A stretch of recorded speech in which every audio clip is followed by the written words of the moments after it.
The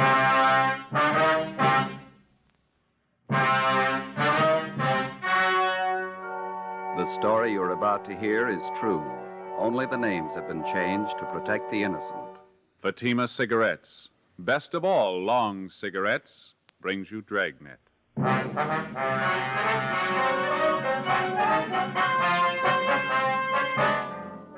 You're a detective sergeant. You're assigned to narcotics detail. You receive information that one of your city's most fashionable hotels is being used as the clearinghouse for high-grade heroin. Evidence points to a narcotics ring, the center of distribution. Your job, break it. You'll be amazed when you compare Fatima with any other king-size cigarette. The size is the same. They now cost the same. But in Fatima, the difference is quality. You see, Fatima is the quality king-size cigarette because it contains the finest domestic and Turkish tobaccos superbly blended. And Fatima is extra mild, with a much different, much better flavor and aroma than any other long cigarette. So compare Fatima yourself. Fatimas now cost the same as other long cigarettes, but your first puff will tell you... Ah, that's different. Yes, in Fatima, the difference is quality. Buy Fatima. They're extra mild, with a better flavor and aroma. Smoke Fatima, the quality king-size cigarette. Fatima, best of all long cigarettes.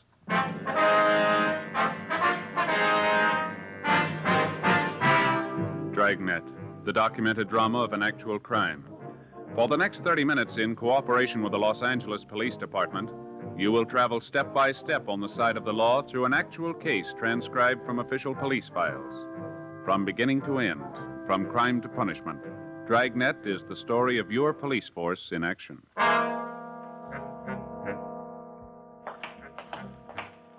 It was Tuesday, October 5th. It was foggy and rainy in Los Angeles. We were working the day watch out of Narcotics Division. My partner's Ben Romero. The boss is Captain Kearney. My name's Friday. It was 8:47 a.m. when we got to 401 North Avenue 19, the main jail, felony section. Morning, fellas. How are you today, Pete? Morning. What brings you up here so early? We want to see Monty Wilkins, booked in last night on Narcotics. Booking number's 906351. Okay, let me look. Okay.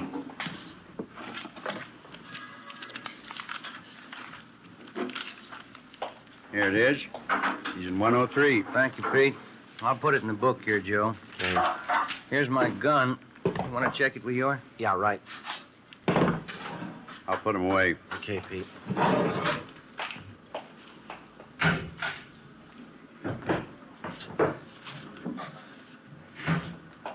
Here's your check. Thank you, Pete. All set, Ben? 906351. That's it. Okay, let's go. All right.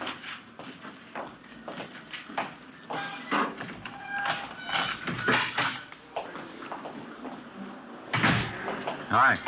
We want to talk to Monty Wilkins. He's in 103. All right, we'll get him.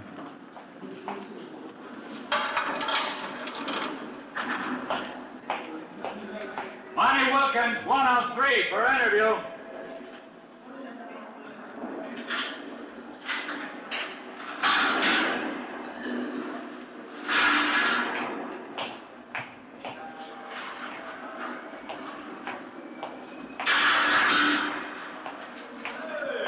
Hello, Friday. Ben? Hi, Monty.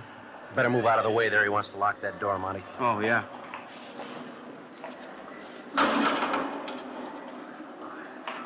Let's go around the corner to the interview room, Monty. All right. Man, this is awful.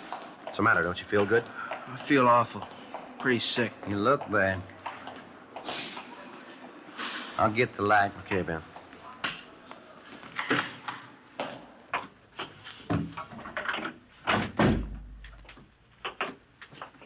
Sit down, Monty. Okay.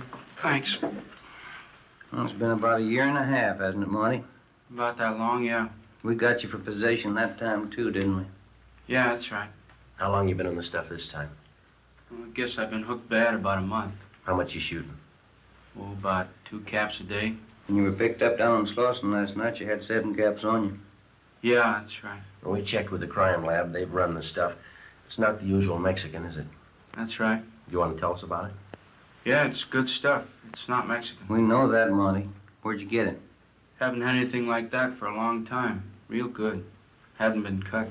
Real fine. Maybe it's coming in from the East Coast. Can't get nothing like that from Mexico. Now, look, Monty, we ran the stuff through the lab. We know it's high-grade heroin. We know all about it. Now, we want you to tell us where you've been getting it. Well, you know how it is. You want to ask the impossible of me? My life wouldn't be worth a penny. You know how it is. We handled you a year and a half ago, didn't we, Monty? Yeah. You're still around, aren't you? Yeah, I did time, though.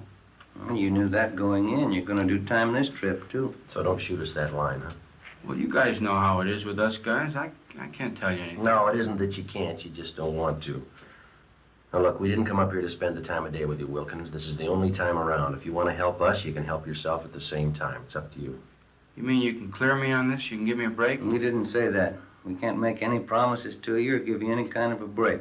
It's entirely up to you how you want us to put it down in our reports, cooperative or uncooperative. Well, okay. You squared with me last time. You helped us last time. We made a case. But I'm not going to be able to help you very much. Where you been getting it? Well, I've only made a couple of buys on that good stuff. I just got it from some old mule I just happened to meet down there.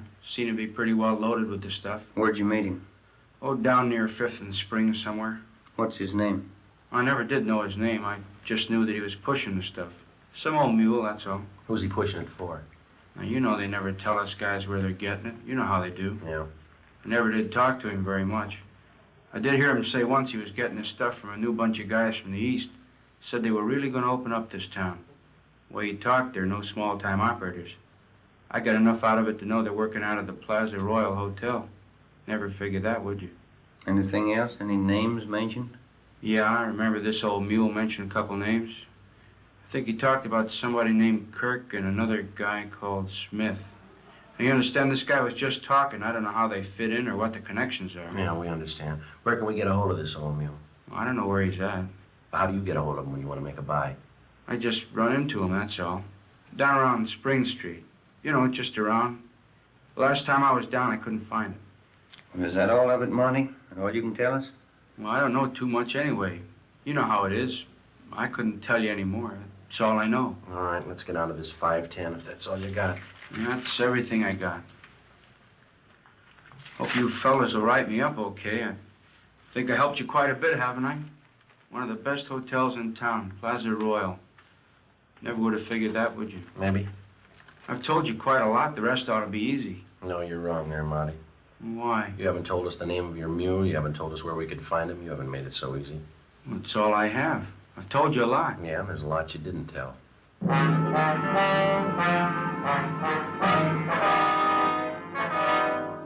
We continued our interrogation of Monty Wilkins. He refused to divulge any further information. What he had told us, together with information already compiled, seemed to check out. For the past 7 months, we'd been trying to localize the operations of what had come to be regarded as a well-running distribution center for high-grade heroin. We knew of the existence of this distribution point through the various users that had been picked up almost daily. These users would have in their possession quantities of high-grade narcotics. Unlike the cheaper, lower-grade quality common in the southwest part of the country, this type of heroin was more common to the eastern section of the United States. We had believed the local distribution point to be somewhere in our metropolitan downtown area. The information gained from Monty Wilkins had strengthened this theory. 10:25 a.m., we met with Francis Kearney, captain of the Narcotics Division. Plaza Royal Hotel, what do you think? Well, we've figured what we were looking for could be in that area, but we've never put our finger on that hotel. How do you figure on working it? Well, driving back from the jail, Ben and I were just kicking it around. Skipper, what do you think about putting a man in that hotel? Anything's a great deal better than we're doing now, but I don't know. Well, I'd like to give it a try. You sure like a crack at it, Skipper? You know how I feel about these kind of assignments. One man working inside, one outside. Brings the element of danger up kind of high. Well, we know it's not going to be easy, but it looks like a good bet. Sometimes these things are, sometimes they're not.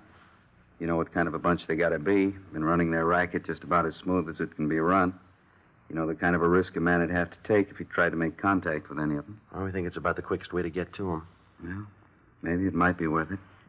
You got any ideas how you'd like to work it? There's just one thing. We haven't come to any decision who's going in and who isn't. Well, I think I ought to be the one to work it from the inside of the hotel with Ben working outside as a contact. I don't know why we can't just turn that around. Last time you had the rough end. Joe, you just got back from your vacation about 3 weeks ago, didn't you? Yeah, that's right. Didn't you stay down in Arizona? Phoenix, wasn't it? Yeah. You know the town very well? Oh, I've got some relatives down there, yeah. If they started asking you any questions about Phoenix, you could fill them in, huh? I think so. That's probably the best way to settle it, Romero. Friday here will be in a better position knowing a little about Phoenix. I don't see how you figured that way. I went on my vacation, too. Columbus, Ohio. Well, because of the type of stuff that's been coming in, don't you think it'd be a little safer bet to have our men come from somewhere out this way rather than from the east? Yeah, it makes sense. Well, you did it again, Joe. You beat me out. All right, let's figure it this way.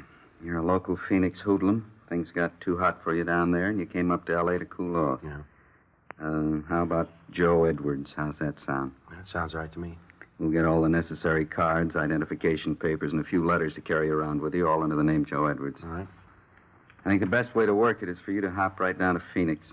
When you get in town, check with Roberts. He's in Narcotics down there. Yeah, I know him. Have Roberts fill you in on what's been going on down there. Any of their current characters they've handled recently. Any that have been known to pass through, so you can talk about it freely. Yeah, I understand. Joe, when you check into the hotel down there, why don't you wire ahead up here to the Plaza Royal for reservations? Might be a good cover. Yeah. A good thought. That's the way to handle it. You two have worked these things before. You know what to do, all the necessary precautions. Well, how long do you figure out to lay over in Phoenix? A couple days, maybe. Think that's long enough for you to get filled in, what you'll need? Oh, yeah, that's fine. Well, I'll go home and get packed. I'll start on it first thing in the morning. Huh? All right. Romero will stand by at all times, day and night, while you're on this thing. You know enough to call if things get tight. Sure. As soon as you get in from Phoenix and get located at the Plaza Royal, get in touch so we'll know which way to move. Right. Anything else? Oh, we want to break this thing, but we don't want to do it at the risk of a life. So if it starts getting warm, check out. Okay. I still don't like sending anybody on something like this, but it's got to be done. We don't know enough about it. We don't know how many are in the gang. We don't know what kind of a bunch they are, so be careful. I will. If you're not and I hear about it, this will be your last assignment like this. Yeah. If I don't hear about it, well, you figure it. Yeah. Either way, I lose.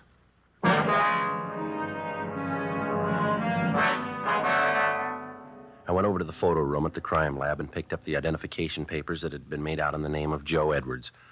I went home and removed all Los Angeles labels from the clothing that I was to take with me to Phoenix, Arizona.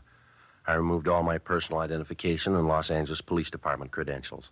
I left my service revolver home and borrowed a .38 automatic from Ben. I packed it in my suitcase. The crime lab also furnished me with a package or a bindle made to resemble the usual form in which a person would carry heroin. I packed this in my suitcase. Before my departure, Ben and I went over the proposed plan as best we could. I was to arrive from Phoenix under the assumed name of Joe Edwards. I would register at the Plaza Royal Hotel in downtown Los Angeles and attempt to make arrangements to participate in a narcotics buy for the purpose of gaining sufficient evidence to apprehend the narcotics ring. I was to keep Ben informed as best I could of my progress. As outlined by Captain Kearney, I arrived in Phoenix and contacted Sergeant Roberts at the Detective Bureau down there. He furnished me with all the necessary information and assisted me in acquiring local Phoenix clothing store labels to have sewn in my clothing. I obtained everything possible to make it appear that I was a longtime resident of Phoenix, Arizona. Several dummy hotel bills were made up for me to make it look as if I'd lived there for a period of time. I was furnished with an Arizona driver's license, a membership in the local social club, and a voter's registration stub. These were all packed in my suitcase. October 9th, 10 a.m., I arrived at the Plaza Royal Hotel, the front desk. Yes, sir? My name's Edwards. I'm in from Phoenix. Did you get my wire? One moment, sir. Yes, sir. Joe Edwards? Yeah, that's right. Would you sign the register, please? Yeah, all right.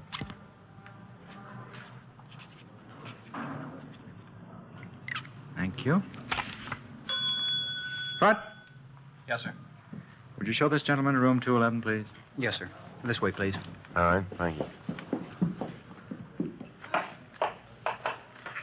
Go ahead, sir. Thank you.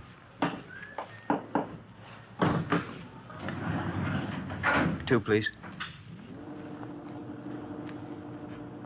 Not very nice weather to arrive in Los Angeles, is it, sir? No, not too good. I see by the stickers on your bags you've been through Arizona. Yeah, that's right. Must be nice weather down there, huh? Yeah, that's all right.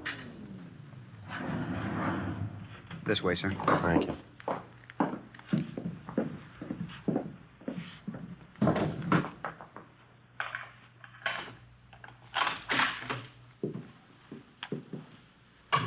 Let me open a window for you, sir. A little fresh air in here. All right. Okay. Thanks. Here you go. Thank you very much, sir. Help you with your bags? Yeah, all right. Oh, I'm sorry, sir. Something dropped out on the floor here. You better let me have that. Sorry. Very sorry that happened. That's all right.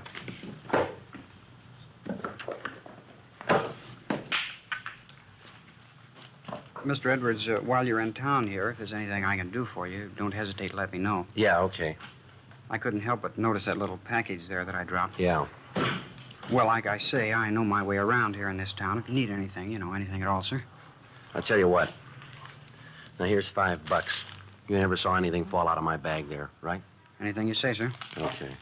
Thanks a lot. See you later, huh? Yes, sir. Anything else, sir? No, that'll be all. You'll remember what I told you, sir? Yeah, I was just going to say the same thing to you.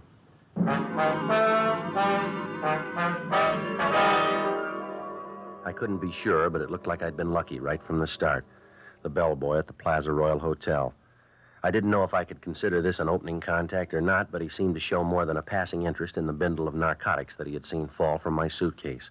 I didn't feel it was the right time to press the issue any further with a bellhop, but I figured I'd wait and leave the next move up to whoever he might have been working for.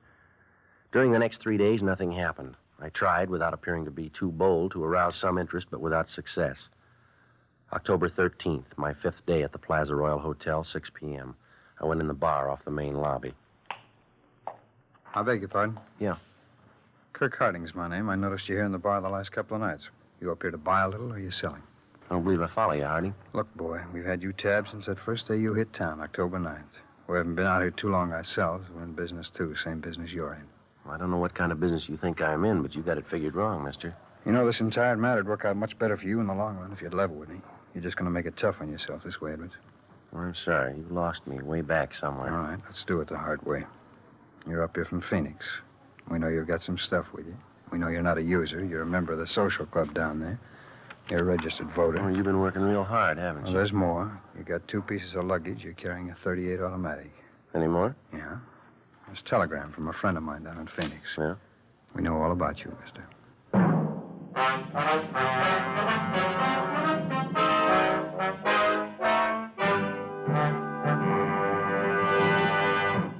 You are listening to Dragnet, authentic cases from official police files. Now, let's look at our Fatima files. Listed under L. Lovett. Vice Admiral Leland P. Lovett, United States Navy retired.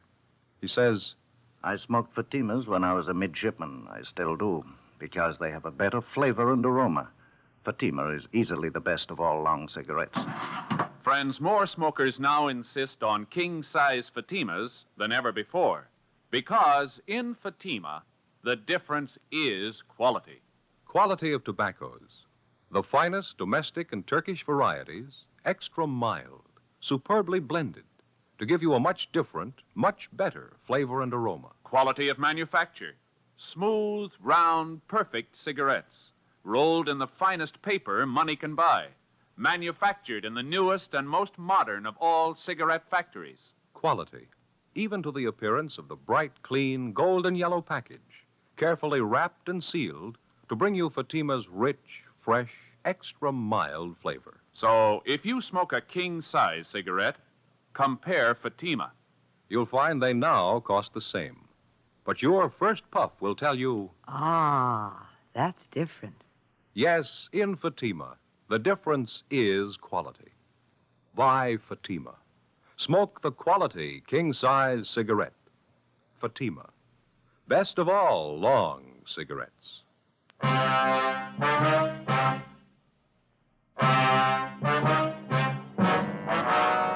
It was a tight moment as Kirk Harding fingered the telegram in the bar of the Plaza Royal Hotel. I'd spent many hours in consultation with Sergeant Roberts in Phoenix, Arizona, before undertaking this assignment. I felt sure that we hadn't overlooked anything that might lead to my true identity. Kirk Harding read the wire to me.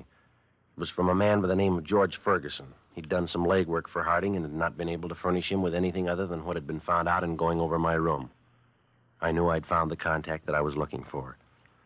I told him that I was in the business of buying narcotics, that I was in Los Angeles for the purpose of making a prearranged narcotics buy with agents dealing in Mexican stuff. Harding immediately gave me a strong sales pitch, saying that he could furnish me with high-grade heroin fresh from the European market in quantity. At the end of the first week, I was introduced to Kirk Harding's two associates, another man called Smith, full name Horace L. Smith, and a woman by the name of Lucille Cosgrove. Ben had been unable to find records on any of the three. For the next 3 weeks, we became more friendly. We went places together, spent a great deal of time together. Monday, November 15th. Well, we've had a lot of fun the last few weeks, haven't we? Yeah, there's no doubt about that, but I got to be getting back to Phoenix. Well, now, don't get eager, Joe. You know how cagey you were. You made us wait. Preliminaries are over. This is the big buy for you or anybody else. Yeah, I know all that, but when? Just be patient. You'll have something to really set yourself up with down there. Okay. Oh, excuse me, Joe. Yeah, go ahead. Oh, hi, Lucille. Hi. Hi, sweetie. Hello, Joe. Hi, Lucille. What's the matter, Smith? Don't you feel good? I don't know. It's hotel food, I guess. I think I got an ulcer. My stomach's sore all the time. Oh, that's too bad. I don't know what it could be. Baking soda don't do any good anymore. How about a drink? Joe? Yeah, fine with me. Lucille, you want to get some ice out of the kitchen, please? Sure. Skip me. Smith, you ought to go see a doctor. You don't know for sure what's wrong with you. You might make it worse. If I don't know what it is, how could a doctor? I don't know. It works for everybody else. Might for you. Hey, I can't get this ice tray out. Joe, would you give me a hand, please? Yeah, sure. Okay, which one here? I got the ice. Keep working on that other tray there. It's something to tell you. Okay. Listen, Joe, the big buy's tonight. You sure? Yeah. How about it, you two? You need any help? No, that's all right, Kirk. It's come along fine. Joe, as soon as you show your money tonight, they're going to kill you. How do you know? Look, we don't have time to go into it. I know. You won't have a chance. They're going to kill you. What are you doing? Waiting for him to freeze? Come on, how about the ice cream? Oh, they're right here, Kirk. I'm sorry. Let's go. Yeah. Okay, what do you want? Lucille? Joe? Coke High's all right. Yeah? I'll make mine bourbon, a little water. All right. Smith, you sure you don't want one? No, can't do it. Joe, before I mix them, I got something for you. Yeah? Smith tells me tonight's the night. Well, that's good, but why didn't you tell me a little ahead of time? I got a date for tonight. I think you better break that one and keep this one, don't you?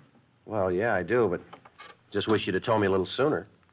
There's the phone. You can take care of it. Is it all right with you? You know as much about this business as we do. Go ahead and use it as long as we can hear you. Okay, fine. Just take a minute. Want to sit here, Joe? Oh, thanks, Smith. Yeah. Say, I wonder if you get my drink for me over there? Sure. She's probably going to be upset. I may need it, huh?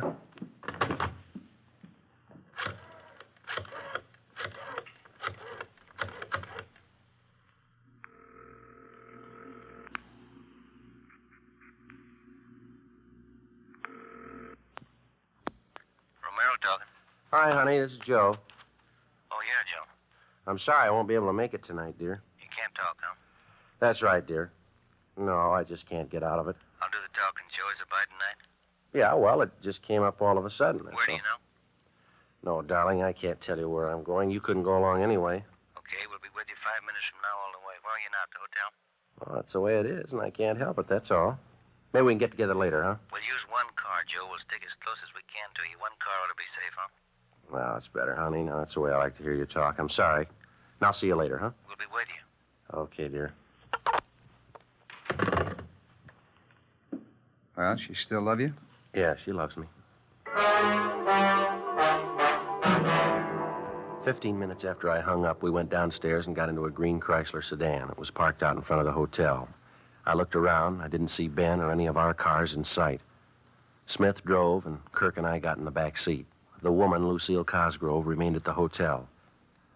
I didn't know which of the two men was planning to kill me, but I felt sure Lucille Cosgrove told me the truth. Her information on the buy was right, and maybe this other was correct as well. We drove out Figueroa Street for about 16 miles. At this point, it became evident we were heading for the Los Angeles harbor area. You ever see a fog as thick as this, Joe? No, I never have. Can't see 50 feet in front of me. Yeah, well, just take it easy. Nobody's in a hurry. That's right. Don't want to pile up anywhere. Where are we going? We're almost there. This your car here? I've never seen this one before. No, we rented it. Isn't that the way you operate? Yeah, that's right. I Just wondered if you played it as safe as I do. We do. I'm going to swing in this next alley up here, Kirk. Somebody tailing us? Kill your lights. Right. See anything out the back window? Wait a minute.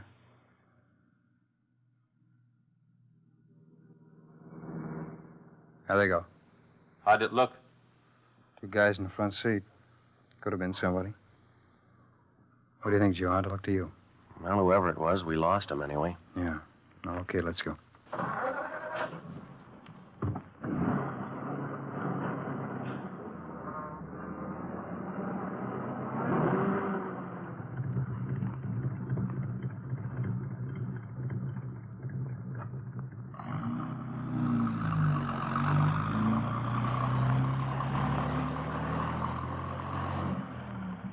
Look at that.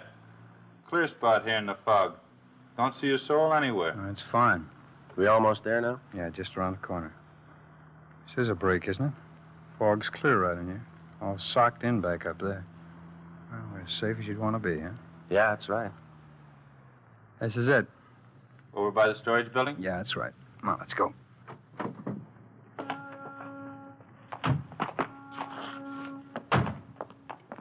Over this way, Joe. What's over there in that building? We're not going inside, just over there in that alcove. All right, this is it, Joe. Let's see the money. Oh, wait till I see the stuff, huh? You don't trust anybody, do you? What are you trying to prove? Well, I didn't like what he said. You're not going to like what I got to say either. Freeze, mister. Drop it, you! Watch it, Ben!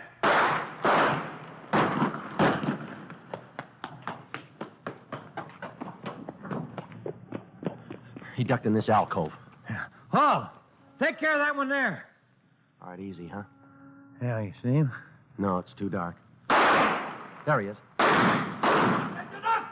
I'm coming out! All right, throw your gun out ahead of you. He's not going to throw that gun out, Joe. Watch it. Come on.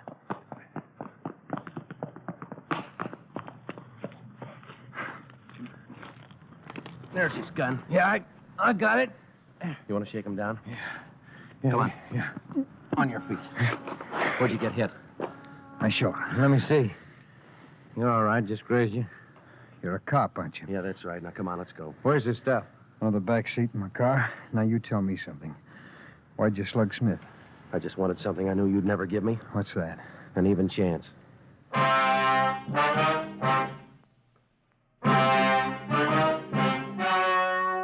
The story you have just heard was true. Only the names were changed to protect the innocent. On January 4th, trial was held in Superior Court, Department 81, City and County of Los Angeles, State of California. In a moment, the results of that trial. And now, here is our star, Jack Webb. Thank you. Friends, let's compare Fatima with any other long cigarette.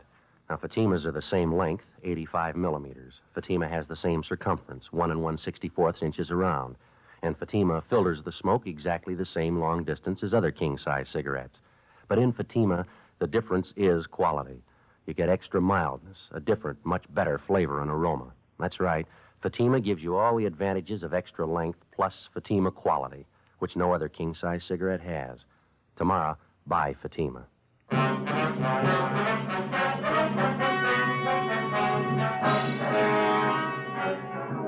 All 3 suspects, Kirk Arthur Harding, Horace L. Smith, and Lucille Marie Cosgrove, were convicted for violation of the State Narcotics Act, a felony.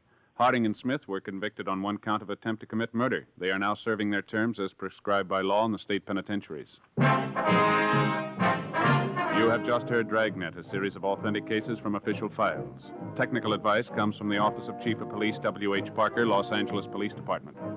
Fatima Cigarettes, best of all long cigarettes, has brought you Dragnet portions transcribed from Los Angeles.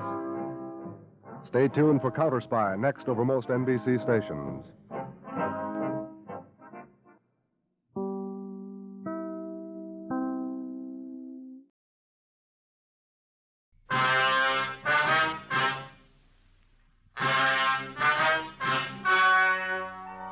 The story you're about to hear is true. Only the names have been changed to protect the innocent. Fatima Cigarettes, best of all long cigarettes, brings you Dragnet.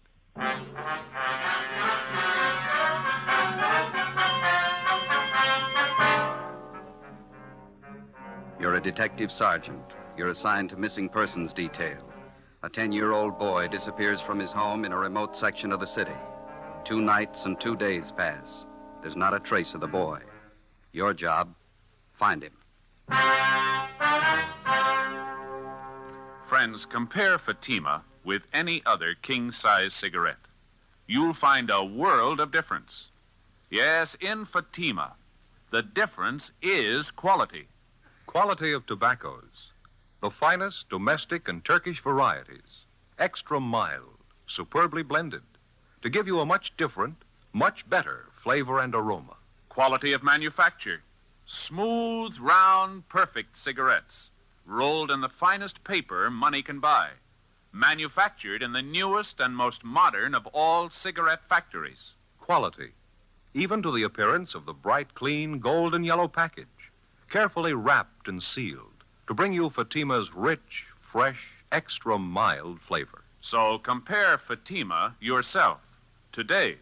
You'll find Fatima's now cost the same as other long cigarettes, but your first puff will tell you, ah, that's different. Yes, in Fatima, the difference is quality. Buy Fatima.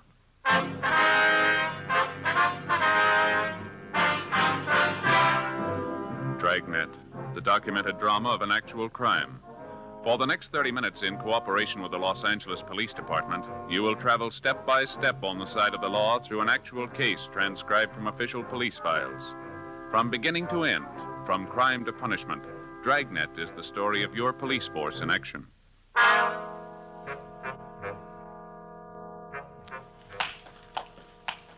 It was Wednesday, August 4th. It was hot in Los Angeles. We were working the day watch out of Juvenile Bureau. My partner's Ben Romero. The boss is Inspector Bowling. My name's Friday. We were on the way out from the office, and it was 2:25 p.m. when we got to Bowers Avenue, number 1218. Yes. Police officers, ma'am, we'd like to see Mr. Sherman. Oh, certainly, officers. Won't you come in? Thank you very much. I'm Mrs. Keller from next door. I saw you around here yesterday. Yes, ma'am. Came over this morning to look after poor Mr. Sherman. Yes, ma'am. Well, how's he feeling today? Not too well. Fixed him some nice chicken broth for lunch, and then I helped him in his wheelchair and took him out in the backyard out in the sun. Good hot sun. It's wonderful for his legs. He has arthritis, you know. Yes, so we understand. Wonder if we could talk to him, Miss Keller.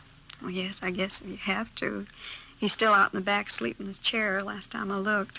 Seems a shame to disturb him. Well, he called us at the office, said he wanted to see us as soon as we could make it out here. Was it about his grandson, Jimmy? They found him yet? No, ma'am. Searching party's combing the area. There's still no trace of the boy. Did any of the other officers who were out here covering the neighborhood talk to you, Miss Keller? Oh, yes. There was Mr. Lorman, Detective Lorman. Yes, ma'am. I told him everything I knew about Jimmy's disappearance.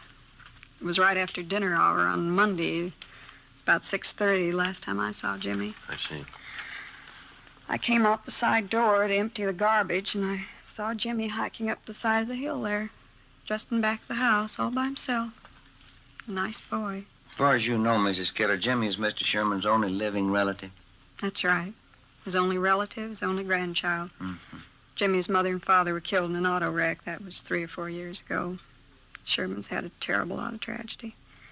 Jimmy and his grandfather, they're the only ones left. You can't think of any reason why the boy would want to leave his grandfather, can you? None at all. Mr. Sherman's a wonderful man. Jimmy loved him, I knew that. Mm-hmm. Mrs. Keller? Mrs. Keller? Oh, that's Mr. You Sherman. there? He's awake. We can go through the house out the back here. All right, ma'am. This way. Thank you. Go ahead, ma'am. Yeah, okay.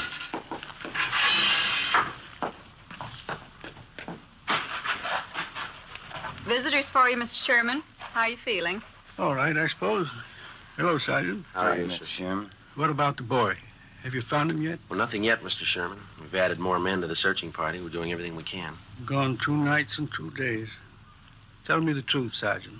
What's happened to the boy? Well, right now, we don't know any more about it than you do, sir, but that's no reason to give up hope. You told us yourself yesterday that Jimmy's been missing once before. It turned out all right that time. He wasn't gone for 2 nights and 2 days. Maybe you'll just say I'm old and I've got funny ideas, but I got a feeling, Sergeant, something's happened to Jimmy. Something's happened and I can't do anything about it. You just put those thoughts out of your head, Mr. Sherman. They're going to find Jimmy and it's going to be all right.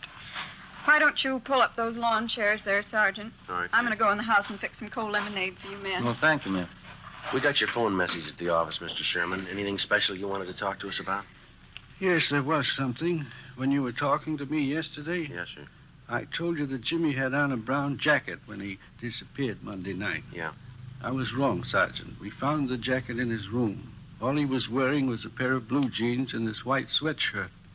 Do you think that might help any? Yes, sir, it might. We'll send out a supplementary description of his clothes. We'll see that everybody's notified. Just wish I could be out there with a searching party.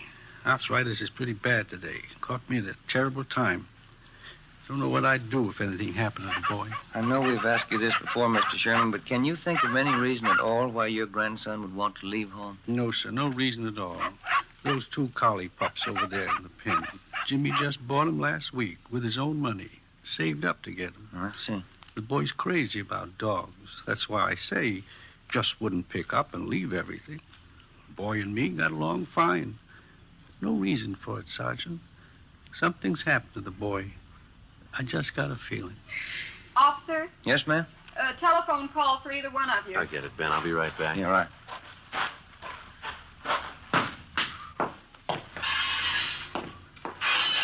The man said it was your office calling. Thank you, Miss Keller. Where's the phone? Telephone's straight back there in the hall. Thank you very much. Friday talking. This is Bowling, Joe. Just heard from the search party up at the hills. Oh, did they find something? Yeah, in the Elysian Park area by the upper reservoir. Uh-huh. Found a pair of kids' trousers right by the edge of the water. What kind of trousers? Blue jeans, nothing in the pockets. They'll start dragging for a body as soon as they get the equipment. Check it out with the grandfather, huh? See if the boy was in the habit of hiking up there around the reservoir. Right. We'll call in just before we leave here. Right, Joe. Right, bye.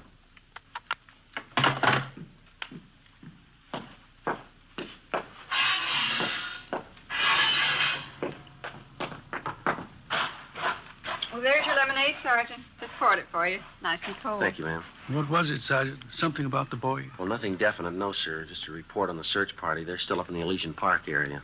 Oh, I see. Did your grandson Jimmy do much hiking in that neighborhood up there, Mr. Sherman? Yes, I think he did. Likes to hike up there around the reservoir. Why? The name on the 316 report, missing juvenile, read James Philip Sherman, WMA, 10 years old. He lived with his 68-year-old grandfather, Oscar Sherman, in a small cottage in a sparsely populated section of the city. Shortly after 6 p.m. on Monday, the boy went outside to play. When darkness fell and he failed to return home, his crippled grandfather went out to look for him. Half an hour later, the neighbors joined in the search. No sign of the boy. At 10 p.m., Juvenile Bureau was notified, and throughout the night, squads of men on foot and in cruiser cars canvassed the area. A local broadcast and an all-points bulletin was gotten out on the boy. Neither the grandfather or the neighbors could find any reason for his disappearance. After almost 48 hours of continuous searching, the only lead we had was the pair of trousers found on the edge of the upper reservoir in Elysian Park. They were shown to the grandfather, but he failed to give positive identification. Dragging operations at the reservoir began immediately. Meantime, Ben and I, together with Lorman and Lopez from Homicide, checked out every possible lead on the missing youngster. One of the tips came from a Frank Grady, an unemployed carpenter who lived 5 blocks from the Sherman home. I don't know how much this may be worth to you, Sergeant. I don't want to get anybody into trouble, but I figured this is a pretty important thing. Well, what is it you want to tell us, Mr. Grady? Well, as I say, I don't want to get anybody in any trouble, but have you checked over everybody in this neighborhood? I think we've talked to just about everybody in the area, don't you, Joe? Well, either us or the men from Homicide. Why do you ask, Grady? Well, there's a guy who lives down the street there, right down the corner from this house. Old guy by the name of Gilby. Well, what about him? As I say, I don't want to cause any trouble, but maybe you ought to double-check him. One thing, he's an ex-convict, I know that. Another thing, he hates everybody in the neighborhood. Hates the kids, too. Wouldn't be surprised if he was your man. Why do you say that, Grady? Does he have any special reason for disliking the Sherman boy? Old man Gilby wouldn't need a reason. A real queer one. Say, I got a couple cans of cold beer in the icebox, and I fix you fellas up. No, thank you very much. Just the same. What makes you think this Gilby had anything to do with the boy's disappearance, Mr. Grady? Well, number one, I saw old man Gilby out walking Monday night when the Sherman kid disappeared. Yeah? Saw him walking along the road up there. The same one that goes up by the reservoir. And I watched him. It was dark by the time he got back to his house. I'd check on him again if I were you. As far as you know, has Gilby ever been in trouble for bothering the kids in the neighborhood? Oh, Sergeant, he bothers everybody in the neighborhood. Real queer. Lives by himself, always complaining about something. Frankly, I think he's your man. I think he took that kid and he did something to him. Well, do you have anything at all to back up your opinion? You dig around, you'll find something on him. He's no good, and I'll bet on it. I've had a couple of run-ins with him myself. He just isn't any good, that's all. Well, all right, Grady. Thanks for the tip. We'll be sure and double-check on the man. You won't tell him where you got the tip, though, huh? Like I say, I've had run-ins with him before. It might cause trouble. No, he won't know where we got it. Thanks again. Okay, Sergeant. It's a pretty important thing. I didn't want to make anybody look bad, but the old man's just no good. Now, you understand that, don't you? Sure, Grady. We understand. As a matter of routine, we double-checked on Grady's neighbor, Mr. Harold Gilby. We found out that he had no jail record and that he had been at work on Monday from 3 to 11 p.m. He could have had no direct connection with the Sherman boys' disappearance, no more than Grady himself could have had. The so-called tip he'd offered us was like 100 other phony leads in 100 other cases. Spiteful, small-minded neighbors trying to use a tragic situation to work out their jealousies and prejudice on somebody that they didn't get along with in the neighborhood. The search continued. So did the hot weather. Friday, August 6th, no sign of the missing boy. The temperature climbed into the mid-90s. Dragging operations at the reservoir went on. Saturday, August 7th, more legwork, more hot weather. By noontime, Ben and I had run down the last lead we had on 10-year-old Jimmy Sherman. Went nowhere. 1 p.m., we headed back for the office to check with Inspector Bowling. These are the days when I wish I had a little swimming pool in my backyard. Sure be nice to go home to. Yeah, well, save your money. No, it doesn't cost so much. No, I read in a magazine where a fella built his own pool for $95.37. It can't be much of a pool, can it? Oh, yeah, it's good size. Of course, he did all his own labor. Had all his friends in to help out. He must have had a lot of friends, didn't he? Yeah, he did after he finished the pool. Friday, Ben? Hi. Oh, hi, Skipper. How'd you two make out? Anything? No luck at all. It makes it unanimous. Did you hear about the old man, the boy's grandfather? No, what happened? I guess the strain got too much for him. He collapsed. They're moving him to a hospital. Oh, that's too bad. Right. Our men still up there Dragnet Reservoir? Finished this morning. Nothing. Well, how about the search party? Nothing there either, I suppose. No, not a trace of the boy. It's a blind alley all the way around. How about the APB, the radiogram? Had 3 replies so far. None of them panned out. You want to grab it? Juvenile Bureau, Bowling. Yeah, Fred. No good, huh? Yeah, all right. Check you later. I heard it once. I heard it 50 times. No trace of the boy. Got me, Skipper. Something real weird about the whole thing. Well, now, look, we know he didn't just disappear into thin air. Kid's gone. There's a good reason for it. There's got to be an answer somewhere. That's right. You'll find it. Another week passed, and then a month. 2 months. We were no farther along than the day we started on the case. In November, we had a teletype from Chief Earl O'Clair of the Phoenix, Arizona Police Department. Reportedly, the Sherman boy had been seen in Phoenix. It was another false alarm. The Christmas holidays wore on into a new year. February came and went. Then March, April. Tuesday, May 3rd, 1:40 p.m. Ben and I got a call to check in with Inspector Bowling.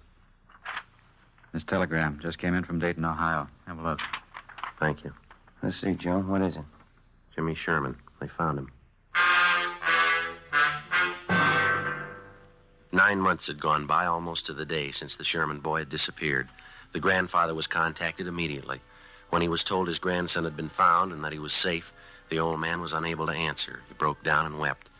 In our communications with the Dayton, Ohio police, they told us that the boy had been found wandering along a highway just outside that city and that he'd appeared to be in a kind of a dazed condition. The boy told the Dayton officers that he'd been kidnapped a short distance from his home in Los Angeles by a man in a blue sedan. He gave them detailed descriptions of both the man and the car. He told them that for the past 9 months, the man had held him prisoner, driving from state to state, never letting the boy out of his sight. He said the kidnapper told him on several occasions that he was holding him for ransom and that he was waiting to get money from his grandfather. On May 8th, the youngster was returned to Los Angeles and reunited with his grandfather. On May 10th, we got a call from the grandfather that he wanted to talk to us. Ben and I drove out to see him. Come right in, officers. Glad to see you. How are you, sir? Hi, Mr. Sherman. Sorry to cause you all this trouble chasing you out here like this. Not at all, sir. What is it you want to see us about? Well, I'm not really sure about it, Sergeant. That's the whole thing of it. I don't know if it's me or what it is. Well, what's bothering you, Mr. Sherman? It's the boy, Jimmy. I don't know what to think. Well, how do you mean, sir? He's all right, isn't he? We saw him as we drove up, playing out in the backyard, and the doctor checked him over, didn't he? No, it's not that. The boy's healthy enough. Nothing wrong with him. Well, then what is it, sir? Maybe it sounds a little weird to you, but I'm just not sure. You're not sure of what? That boy out there, Sergeant. I'm not sure he's really my grandson.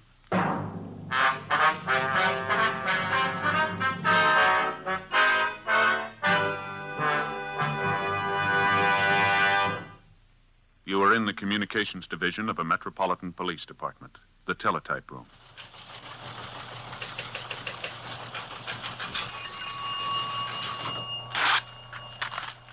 .43 LOS 52951, 12:03 p.m. APB, WMA 150, 5'6", dark hair, dark eyes, wearing gray suit, no hat. Suspect is wearing glasses. Heavy build, 22 years. Suspect is armed with blue steel revolver. Any information? Forward. You have just heard a teletype description of a suspect. This information will apply to many, but careful screening will eliminate all but one. You'll find the same is true when you examine king-size cigarettes. Careful screening will eliminate all but Fatima. Compare Fatima. Fatimas are the same length as any other king-size cigarette, 85 millimeters.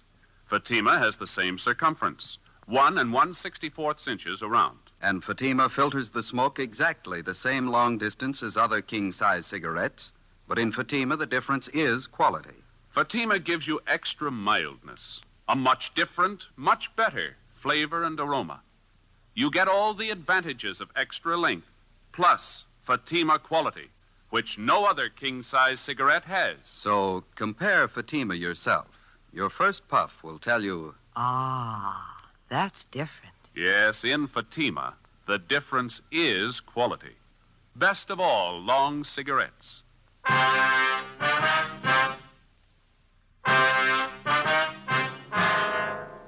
Tuesday, May 10th, 2 p.m.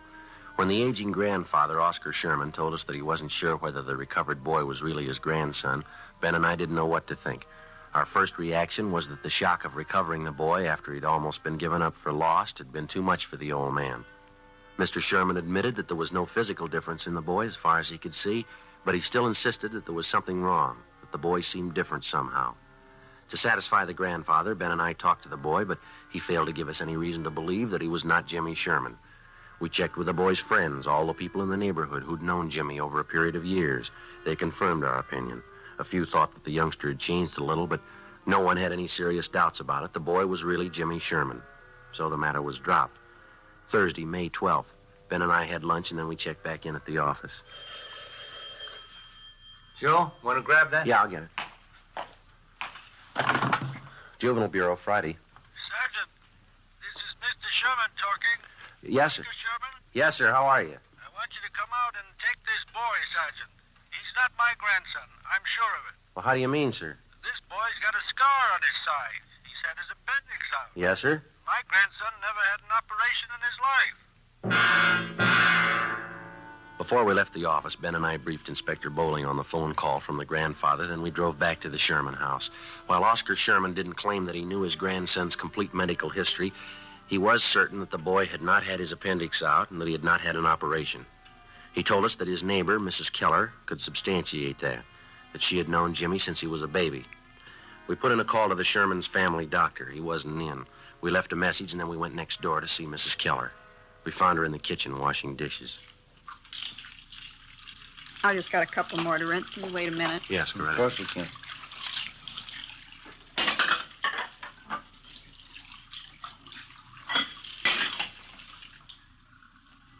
No, to tell you the truth, Sergeant, I just don't know what to think about Mr. Sherman. Maybe the whole thing was too much for him. His mind's going back on. Well, to your knowledge, Mrs. Keller, was the boy ever operated on? No, not as far as I know. But it's possible he did have an operation. I didn't hear about it. And Sergeant, as far as I'm concerned, that boy's Jimmy Sherman. I don't know what his grandfather's up to with all that silly talk. Well, if it's not really the boy, we won't have too much trouble finding the truth. There's no question in my mind.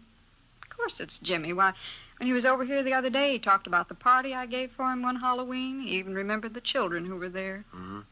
Are the other neighbors as sure about the boy as you are? Just about. Miss Foster down the street. Jimmy was in to see her yesterday. He talked about some changes she'd made in her living room, asked her about some relatives she has living out of town. Mm-hmm. Come to think about it, Jimmy even remarked on that new trailer rose I planted out in front.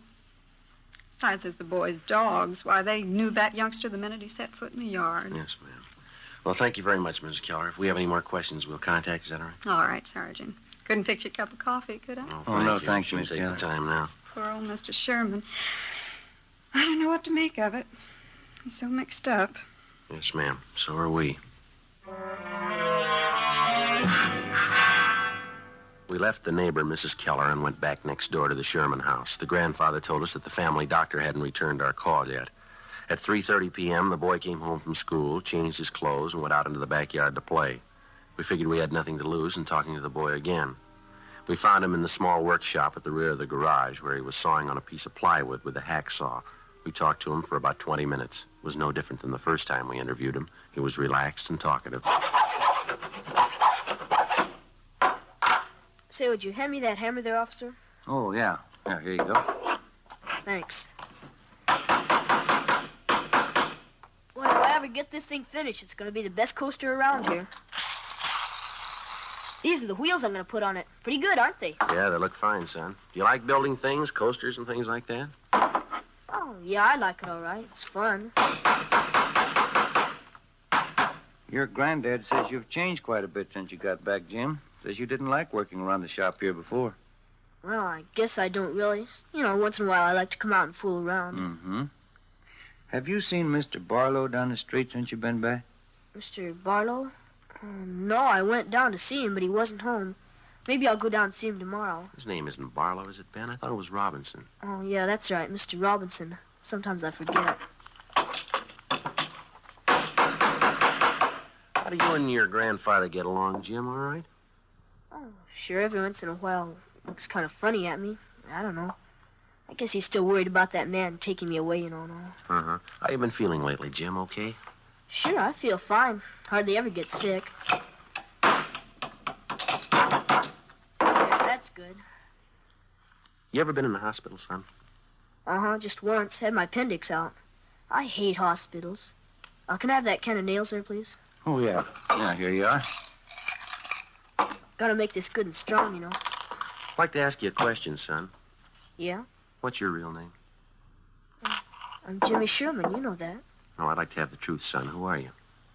You must be fooling, officers. You know who I am. Jimmy Sherman. No, Jimmy Sherman never had his appendix out, son, but you did, and you've got a scar to prove it, haven't you? Sure, I had my appendix out. Ask my grandpa, he'll tell you. I'm afraid he won't, son. He says he's not your grandfather. He says you don't belong here. His grandson never had an operation in his life. How about it, son? You want to tell us about it? Oh, Grandpa isn't feeling well. He doesn't know what he's saying. Well, he knows you're not his grandson. Now, come on, what about it, son? All right. I'm not Jimmy Sherman.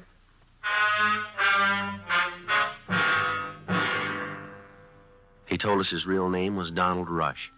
He said he'd run away from his home in Springfield, Ohio, 2 weeks before. He said that he'd been picked up by the police on a highway just on the outskirts of Dayton, Ohio.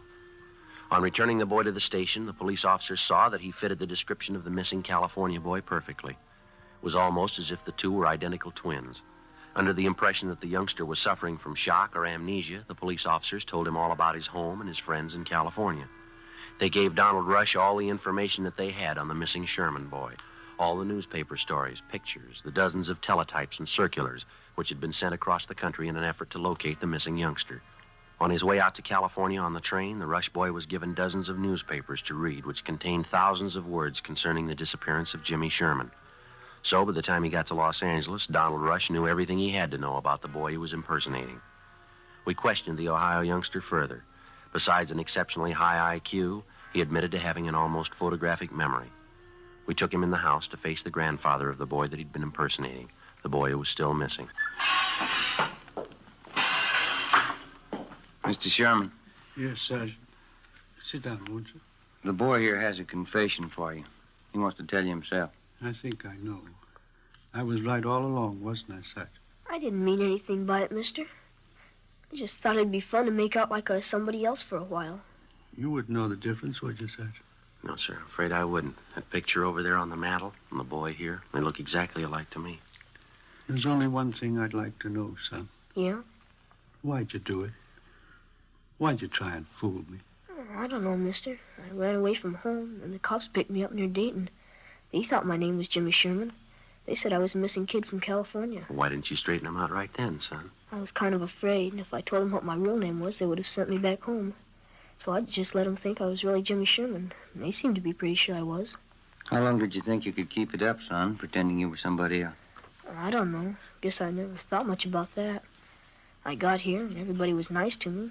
I just didn't think about anybody finding out. Honest, mister, I didn't mean to do anything wrong. I didn't mean to hurt anybody. And you never saw my grandson? You never saw Jimmy? No, sir. I just got on the train. They brought me out here. You don't know where he is? You don't know how he is? All right, try to take it easy, Mr. Sherman. Why would you do it, boy? You're a stranger. Why would you try to fool me about Jimmy? I'm sorry, mister. I didn't mean it. Honest, I didn't mean it. Thought I had him back. Thought I had him back. Come on, Ben. Let's go, son. I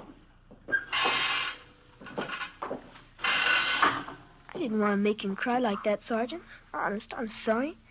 Couldn't you just let me stay here with him? No, I'm afraid not, son. I won't do anything wrong. Don't you think I could just stay here with him?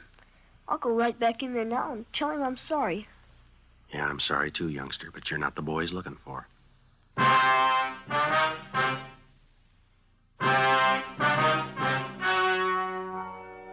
The story you have just heard was true. Only the names were changed to protect the innocent. On Wednesday, May 20th, a meeting was held at the Juvenile Bureau, City and County of Los Angeles, State of California. In a moment, the results of that meeting. And now here is our star, Jack Webb. Thank you. Friends, I hold in my hand a new pack of Fatimas. All I need to prove that Fatima is the best of all long cigarettes. Now here, on the side, you'll find this statement. Fatima contains the finest Turkish and domestic tobaccos superbly blended to make Fatima extra mild. Fatima gives you all the advantages of extra length plus Fatima quality, which no other king-size cigarette has. So tomorrow, buy a pack of Fatimas. I know you'll find that in Fatima, the difference is quality.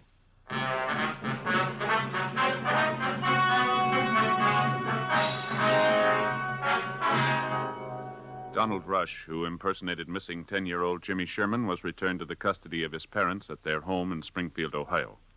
4 months later, the body of Jimmy Sherman was discovered buried on a farm on the outskirts of Riverside, California. The boy had been murdered. His killer, a farmer in the neighborhood, was subsequently apprehended and brought to trial. He was found guilty of murder in the first degree and was executed at the state penitentiary, San Quentin, California.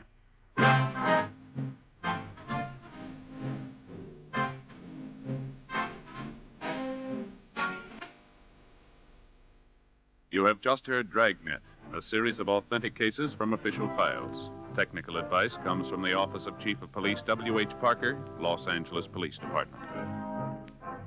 Fatima Cigarettes, best of all long cigarettes, is brought you Dragnet, portions transcribed from Los Angeles. Stay tuned for Counter Spy, next over most NBC stations.